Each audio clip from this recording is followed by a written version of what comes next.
O Direito na Prática conseguiu uma exclusiva com o professor Rodolfo Pamplona Filho, que vai conversar com a gente sobre a Justiça do Trabalho.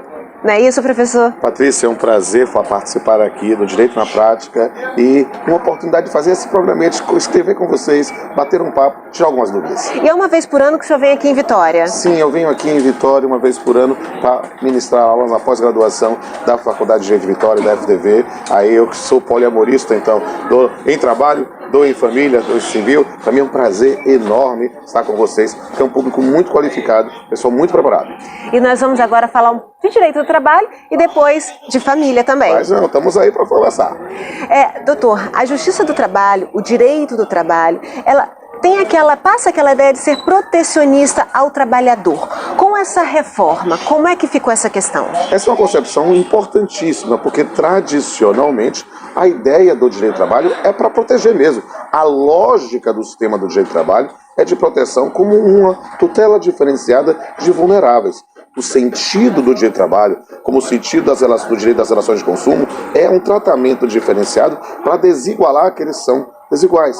A lógica é de um direito intuitivo. Só que, com a reforma trabalhista, essa já consolidada, da Lei 13.467, o que aconteceu?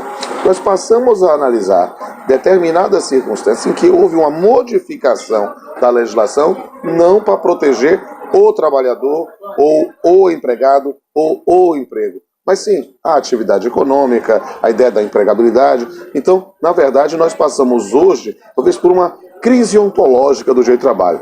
Qual é o seu papel? O que é que ele quer ser? Até porque evita também as pessoas que não têm uma boa intenção ou uma boa índole de conseguir alguma vantagem sobre outras. Na verdade, essa é uma questão também que diz respeito ao processo do trabalho. Isso aí. Especificamente na ideia da instituição de ônus da sucumbência, quando se verifica, no caso concreto, uma postulação que não foi acolhida. Mas essa é uma questão que vale a pena até fazer um programa inteiro sobre isso. Por quê? Porque a discussão sobre o acesso à justiça é uma premissa que deve ser analisada, não somente para o Justiça do Trabalho, mas para todos os ramos do Poder Judiciário.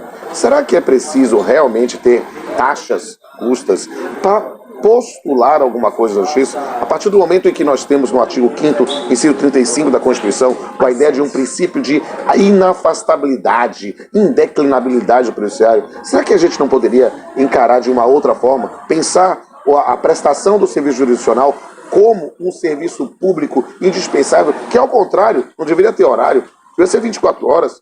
Quando nós pensamos, por exemplo, numa vara criminal, uma ideia de uma audiência de custódia, o crime não tem que ficar esperando no dia seguinte. Sim. Então, ter esse tipo, que não deveria ser só plantão, devia ser o indivíduo à disposição, tal qual quando a gente pensa em saúde, quando a gente pensa em educação, nós temos que pensar, talvez, numa concepção da própria noção do Estado.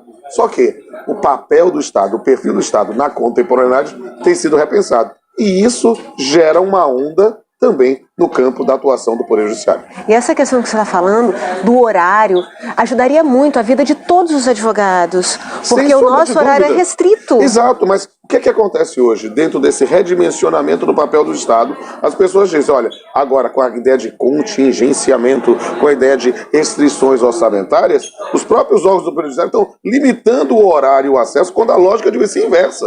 A ideia de ampliar para que todo aquele que tem uma demanda pudesse postular. Só que, nesse novo perfil, as pessoas dizem assim, não, olha, então, já que eu agora tenho que pagar para entrar, tenho que, se por acaso eu não tiver uma pretensão acolhida, porque não é uma pretensão acolhida porque você fez gente de má fé, ou algo do gênero. Não, porque em função de determinadas circunstâncias, a sua produção de prova não convenceu o magistrado.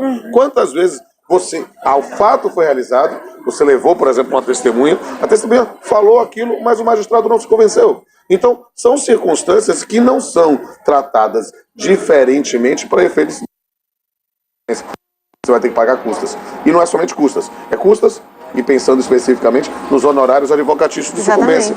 Então, o indivíduo faz uma expressão futebolística, ele diz assim, olha, eu só vou na bola certa, eu só vou para bater pênalti, eu não vou especificamente para construir a jogada. E aí ele suprime os próprios direitos. De certa forma, sim, e não somente a ideia de supressão em geral por falta de prova, mas também tolhe um pouco a noção da criatividade. Por quê? Porque um dos papéis que a Justiça do Trabalho sempre teve foi justamente em função das postulações. Eu sempre digo, em jurisprudência é caso de apropriação intelectual indébita.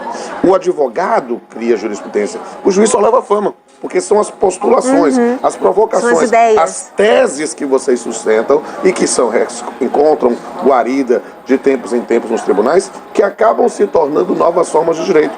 Nessas circunstâncias, o que é que tem devido? As pessoas não estão com medo de tatular. Por quê? Porque se aquela tese não colar, leia-se, se aquela tese não prosperar no convencimento do magistrado, você, na verdade, vai ter que pagar honorários advocatícios sobre isso e, eventualmente, se for total improcedência, custas.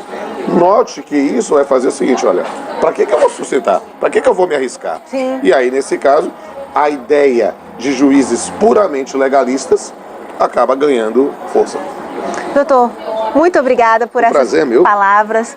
Realmente estamos lisonjeados. O prazer é todo meu e olha só, direito na prática assim, vapt-vupt, e é um prazer enorme vir a Vitória conversar com pessoas tão preparadas e inteligentes como os capixabas.